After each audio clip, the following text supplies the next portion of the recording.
अक्सर हम जो कहानियां सुनते आए हैं उनमें एक राजकुमार होता है जो किसी मुसीबत में फंसी राजकुमारी को बचाने जाता है। जी लेकिन आज हमारे पास जो कहानी है उसने इस पूरे फॉर्मूले को ही मतलब पलट कर रख दिया है। बिल्कुल। यहाँ एक राजकुमार कैद में है और उसे बचाने वाली नायिका कोई साधारण राजकुमारी नहीं बल्कि एक ऐसी रणनीतिकार है जिसकी हिम्मत और दिमागी सूझबूझ हैरान कर देती है। का शीर्षक है 4 दुष्ट जादूगरनियों की कहानी। और आज हम सिर्फ इस कहानी को सुनाएंगे नहीं बल्कि इसकी परतों को खोलकर ये समझने की कोशिश करेंगे कि कैसे एक राजकुमारी न सिर्फ अपने पति को बचाती है बल्कि एक पूरी सामाजिक बुराई की जड़ पर वार करती है। बिल्कुल।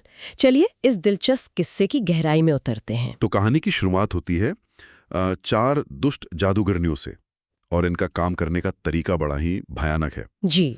ये सुंदर नौजवानों को पहले अपने जाल में फंसाती थी और फिर उनके साथ खेलती थीं। हाँ, उनके साथ चौपड़ सार जैसे खेल खेल कर दिल बहलाती थी। और फिर उन्हें भूखा प्यासा रखकर तड़पाती थी। अच्छा। और ये सिर्फ मनोरंजन के लिए नहीं था, ये एक मनोवैज्ञानिक जाल की तरह था ताकि शिकार को लगे कि वो अपनी मर्जी से वहां है। और जब उन्हें कहीं जाना होता तब वो क्या करती थी? तब वो अपनी मायावी शक्तियों से उस कैदी को मोम का बना देती थी। मोम का? ताकि वो भाग न सके। ये तो बहुत क्रूरता है। ये सिर्फ क्रूरता नहीं, ये शिकार को पूरी तरह से एक वस्तु बना देने जैसा है, उसे उसकी इंसानियत से ही छीन लेना। और जब वो युवक भूख से सूख कर कांटा हो जाता तब वे उसे अपना भोजन बना लेती थी। बाप रे। ये उनकी आदत थी, एक भयानक रूटीन। अब कहानी का दूसरा सिरा पकड़ते हैं। ठीक है। ये सिरा जुड़ा है एक राजा भीमसेन से जिनके 7 बेटे थे। अच्छा। और उन्होंने एक प्रतिज्ञा की थी। कैसी प्रतिज्ञा? कि वे अपने 7 बेटों का विवाह 7 सगी बहनों से ही करेंगे। अरे, उस जमाने में ये तो बहुत मुश्किल रहा होगा, 7 सगी बहनें ढूंढना। बहुत मुश्किल। तो इस प्रतिज्ञा को पूरा करने के लिए एक ब्राह्मण को भेजा जाता है जो देश विदेश में भटकता है लेकिन उसे कोई सफलता नहीं मिलती। तो उसका सारा धन खत्म हो जाता है? हाँ, और वो निराश होकर एक बाग में बैठ जाता है। और यहीं से कहानी के दोनों सिरे आपस में जुड़ने वाले हैं। और यहीं पर कहानी एक दिलचस्प मोड़ लेती है। जिस बाग में ब्राह्मण बैठा था वो उसी नगर के राजा का था जिसकी 7 बेटियां थीं। जी, मानो किस्मत ने ही सब कुछ तय कर रखा हो। बिल्कुल। राजकुमारियों को ब्राह्मण की कहानी पता चलती है और दोनों राज्यों में विवाह का प्रस्ताव पक्का हो जाता है। हाँ, सब कुछ बहुत तेजी से होता है। बारात आती है, धूमधाम से रस्में शुरू होती हैं, लेकिन तभी एक अनहोनी हो जाती है। बिल्कुल। 7 राजकुमार घूमने निकलते हैं और सबसे छोटा राजकुमार जंगल में भटक जाता है। और भटकते भटकते उसे एक सुंदर भवन दिखता है जो असल में उन 4 जादूगरनियों का ही ठिकाना था। ओहो। और मैं अंदाजा लगा सकता हूं कि आगे क्या हुआ होगा। थका हारा राजकुमार। हाँ, वो उस आलीशान भवन के एक कमरे में बिस्तर पर लेटते ही सो जाता है। और जब जादूगरनियां लौटती हैं तो उन्हें बैठे बिठाए एक नया शिकार मिल जाता है। बिल्कुल। वे उसे एक कच्चे सूत के जादुई धागे से बांध देती हैं जिससे वो बेहोश रहता है। और दूसरी तरफ शादी के मंडप में तो हड़कंप मच गया होगा। जाहिर है, छोटा राजकुमार गायब है। यहाँ हमें उस समय के समाज का एक कह सकते हैं एक्सरे देखने को मिलता है। राजा अपनी इज्जत बचाने के लिए ये संदेश भिजवाते हैं। क्या संदेश? कि छोटा बेटा राज्य की रक्षा के लिए अचानक रुक गया है। 1 मिनट, लेकिन शादी का क्या हुआ? दूल्हा तो है ही नहीं। यहाँ पर एक हैरान करने वाली चीज होती है। छोटी राजकुमारी का विवाह राजकुमार की कटार यानी तलवार के साथ कर दिया जाता है। क्या? तलवार से शादी?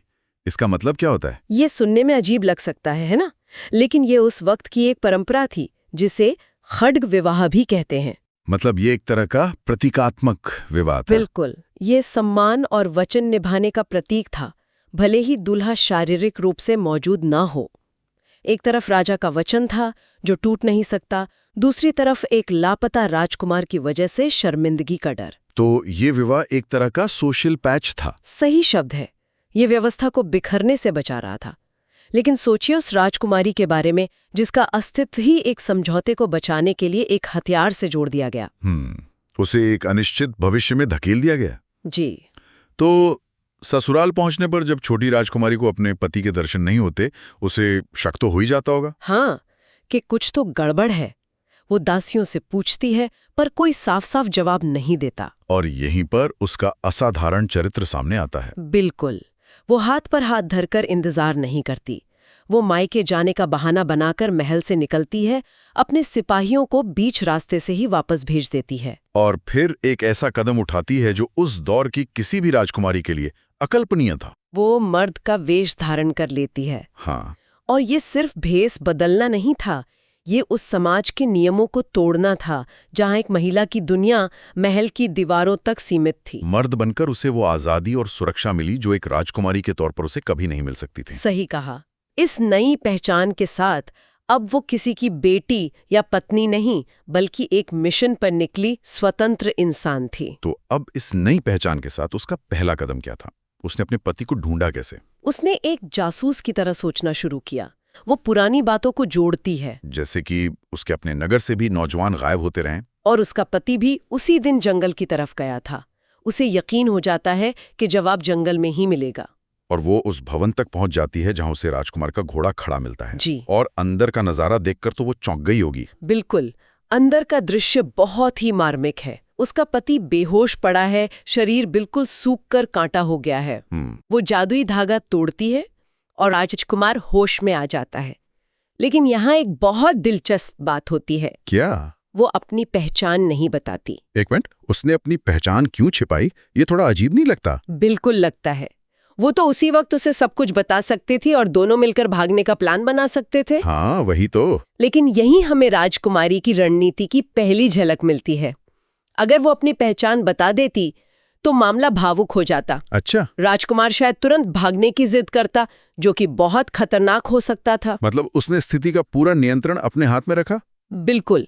पहचान छिपाकर उसने खुद को एक बाहरी मददगार, एक साहूकार के बेटे के तौर पर स्थापित किया।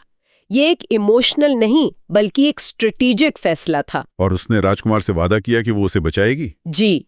तो अब राजकुमारी एक डबल एजेंट की तरह काम कर रही थी। हाँ, कह सकते हैं। वो रोजाना मर्द के वेश में अपने पति के पास जाती, उसे अच्छे अच्छे मेवे और व्यंजन खिलाती, जिससे राजकुमार की सेहत सुधरने लगी। हाँ, वो फिर से हट्टा कट्टा होने लगा। लेकिन जाहिर है ये बात जादूगरनियों से छिप नहीं सकती थी। उन्हें शक हो गया। उन्हें शक हो गया कि उनकी गैर मौजूदगी में यहाँ कोई आता है। उन्हें समझ आ गया कि उनका शिकार अब अकेला नहीं है। तो उन्होंने क्या किया?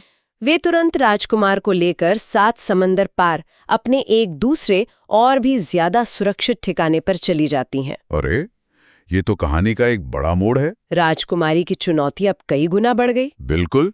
जब राजकुमारी अगले दिन वहां पहुंचती है तो अपने पति को ना पाकर उसके पैरों तले जमीन खिसक जाती है। वो दुखी मन से जंगल में भटक रही होती है कि उसकी मुलाकात एक मुनि से होती है। और जैसा लोक कथाओं में होता है, मुनि उसकी मदद करते हैं। हाँ, यहाँ कहानी में एक जादुई तत्व आता है। मुनि उसे एक ऐसा लेप देते हैं जिसे पैरों पर लगाने से वो समुद्र के पानी पर चल सकती थी। और उसकी गति भी कई गुना बढ़ जाती थी। जी। इस दिव्य मदद से वो कुछ ही घंटों में उस नए ठिकाने पर पहुंच जाती है। तो राजकुमारी 7 समंदर पार पहुंच तो गई, लेकिन चुनौती अब और भी बड़ी हो गई थी। बहुत बड़ी। उसका पति एक ऐसे ऊंचे बुर्ज में कैद था जहां तक पहुंचना नामुमकिन लग रहा था। यहाँ पर उसकी हिम्मत शायद जवाब दे सकती थी, लेकिन यहीं उसकी सबसे बड़ी ताकत मतलब उसकी बुद्धि काम आई। सही कहा। वो सीधे एक्शन लेने की बजाय पहले स्थिति का जायजा लेती है। रात में वो एक चकवा और चकवी की बात सुनती है। चकवार चकवी? जी। चकवा कहता है कि उसकी बीट में किसी भी पुराने रोग को ठीक करने की शक्ति है।